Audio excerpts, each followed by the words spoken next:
Ich möchte dich bitten, deine Augen zu schließen. Na los, mach schon, ich meine es ernst. Stell dir die Côte d'Azur vor. An was denkst du? An die Küste? An Sandstrände? An das Sonnenbaden?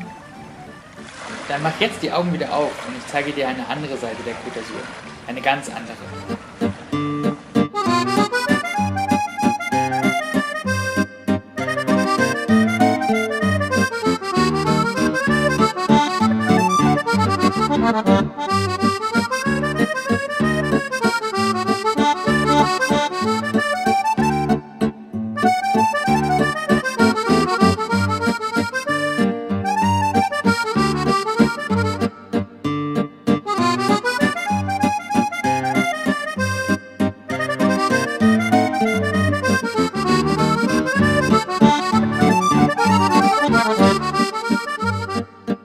The Côte d'Azur is well known for Nice, Cannes, Monaco and all the luxurious town around here on the coastline, but you can also do much more than this, any sort of activities in terms of culture and nature. So for instance, we are standing on the top of a hill where you can go hiking, mountain climbing, rock climbing, canyoning, so any sort of sport activities, but also cultural activities like small villages, museum, art, so really everything that you can imagine.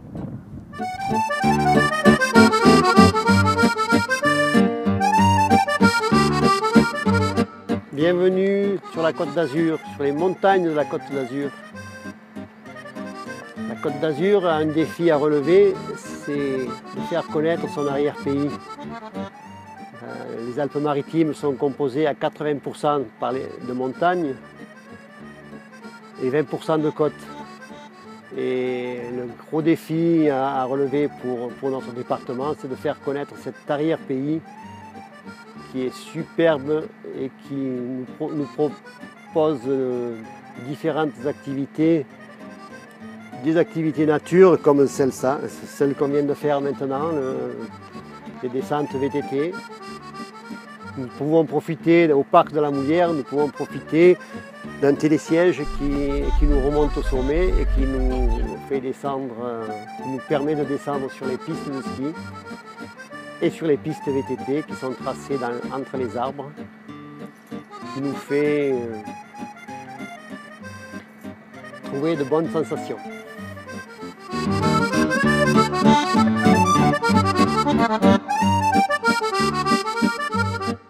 So, bienvenue dans les Préalpes d'Azur. Comme vous le voyez derrière moi, nous disposons ici d'une biodiversité assez exceptionnelle.